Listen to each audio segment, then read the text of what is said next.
l'intégration de la nutrition dans les systèmes de production agricole, dans les quatre secteurs, l'élevage, la pêche, la foresterie et l'agriculture, de manière à voir quelles étaient les bonnes pratiques, qu'est-ce qui a été documenté comme ayant un impact fort et positif au niveau de la nutrition, de manière à en tirer des enseignements qui peuvent servir soit pour bâtir des politiques publiques ou des programmes nationaux, ou peut-être pour certains acteurs, quel que soit d'où qu'ils viennent en fait, qui puissent s'inspirer de ça et essayer d'intégrer ça.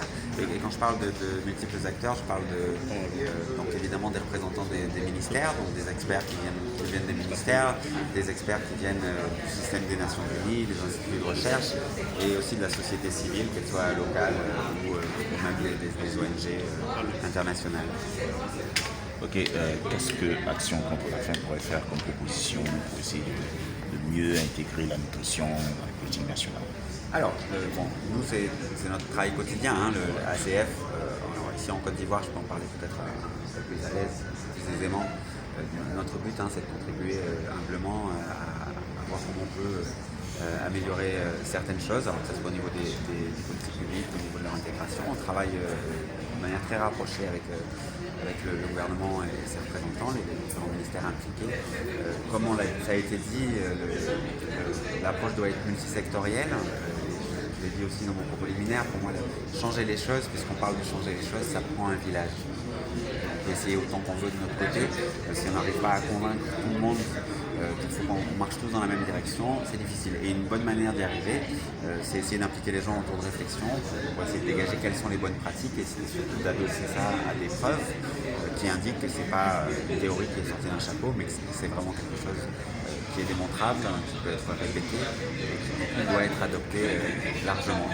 En Côte d'Ivoire, nous travaillons à l'implémentation du programme multisectoriel pour la nutrition et le développement de la petite enfance, donc pour le compte du gouvernement. On essaie aussi autant qu'on peut d'apporter un appui technique au sein du Conseil national pour l'alimentation et le développement de la petite enfance. Nous sommes dans le conseil technique. On travaille aussi beaucoup autour de la santé, mais on s'est rendu compte, en travaillant notamment avec les jeunes, que l'agriculture peut être un facteur d'insertion. On a un projet d'insertion des jeunes à Diopoudoumé autour de l'agriculture urbaine, périurbaine, hors sol et biologique. Et on travaille aussi, professeur Ngoran a mentionné le mouvement SUN, Scaling Up Nutrition, auquel le gouvernement ivoirien a souscrit en 2013, je pense. On travaille aussi avec la société civile ivoirienne engagée pour la nutrition, donc l'Alliance SUN locale, que je voudrais saluer, qui font un travail remarquable à essayer de faire du plaidoyer pour essayer de pousser ces questions nutritionnelles auprès des décideurs politiques, mais aussi sur le terrain auprès des communautés pour essayer de faire évoluer certains comportements.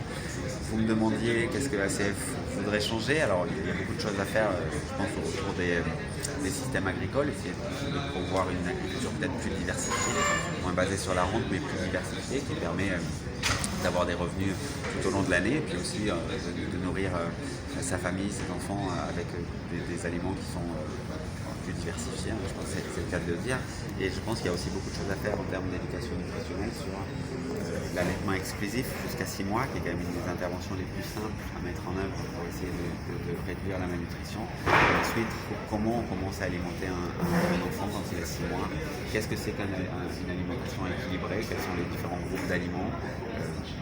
On consomme souvent la même chose, des repas qui sont assez peu variés, et ça évidemment ça a un impact derrière sur le statut nutritionnel des enfants. Et je voudrais terminer en disant que cet impact nutritionnel, alors au-delà d'enfants sévèrement mal nourris, et on a tous en tête des images d'enfants qui sont vraiment pas en bonne santé, un enfant qui est mal nourri de manière modérée sera en général plus petit qu'un enfant de son âge. Il sera moins fort physiquement et même au niveau cognitif, il n'aura pas tout son potentiel.